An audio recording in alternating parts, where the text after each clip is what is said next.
¿Qué le costaba al presidente incluirlos como delincuentes o presuntos delincuentes para el gobierno mexicano?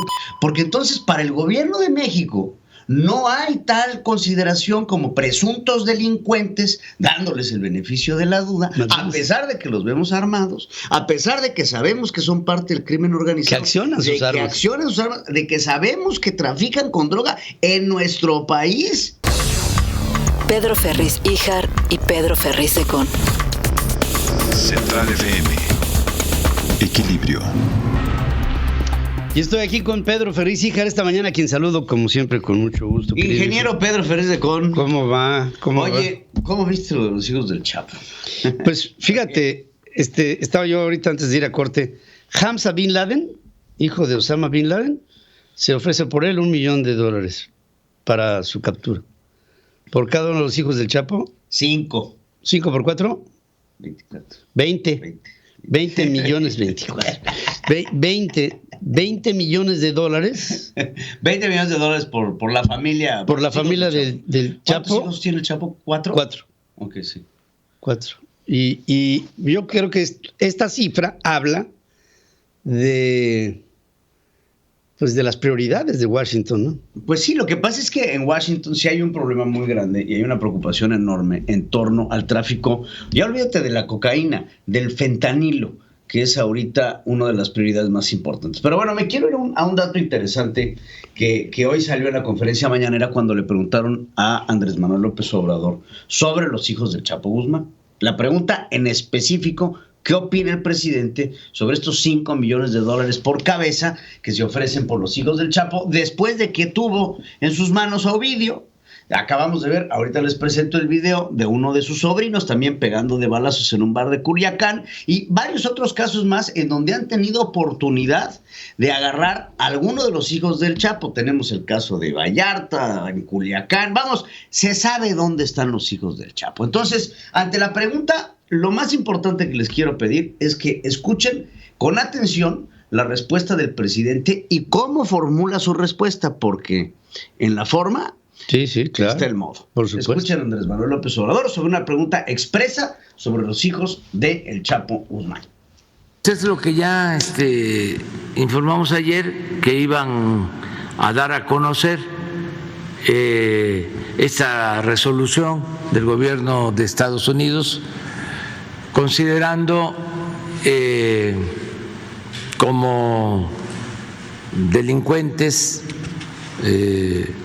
para el gobierno de Estados Unidos a estas personas y fijando recompensas. Es una lista de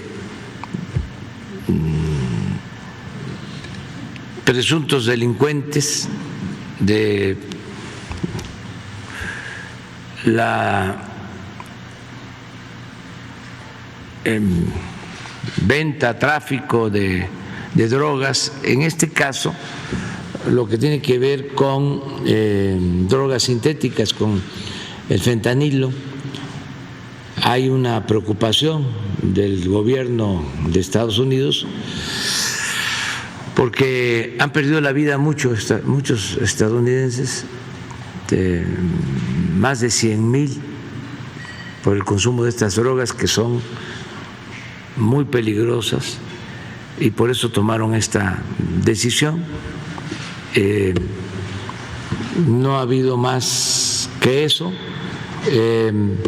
Si están en territorio nacional, a quien corresponde detenerlos pues es a la autoridad nuestra.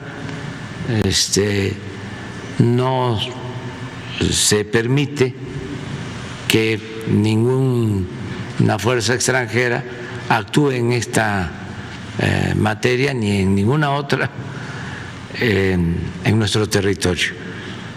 Nosotros somos los que tenemos que hacer nuestro trabajo de acuerdo también a las investigaciones que se llevan a cabo en México. Entonces quiero... A veces se queda sin palabras, ¿verdad?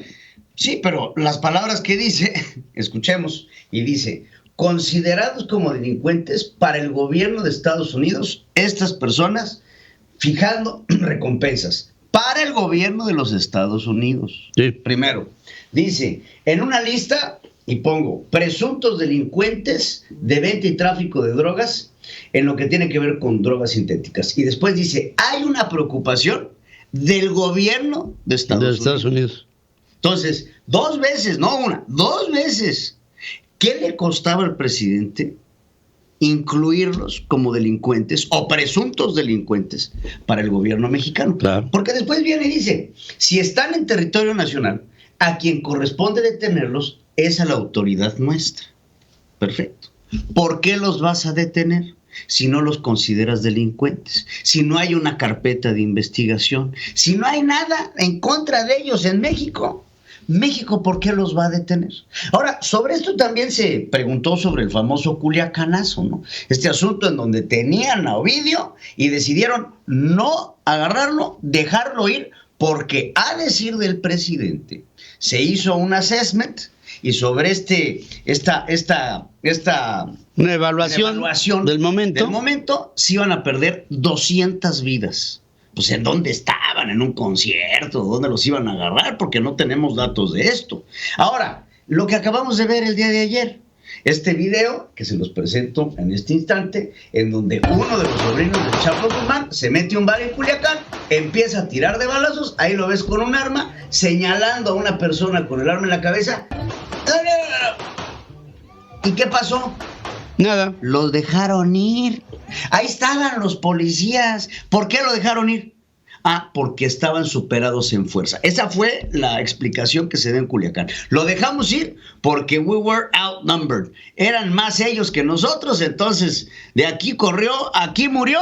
Hay una diferencia. Hay una diferencia, aquí corrió. Entonces, esto nos debería de preocupar, porque entonces para el gobierno de México no hay tal consideración como presuntos delincuentes, dándoles el beneficio de la duda, a pesar de que los vemos armados, a pesar de que sabemos que son parte del crimen organizado, que accionan sus armas, de que sabemos que trafican con droga en nuestro país. Y aún así las palabras del presidente es que son considerados como delincuentes o presuntos delincuentes por el gobierno de los Estados Unidos y no por el gobierno mexicano. Sí. Entonces, ¿por qué los vas a detener? Pues claro que no. ¿Para qué los vas a detener si lo que tenemos hoy en nuestro país es lo que se llama una pax narca?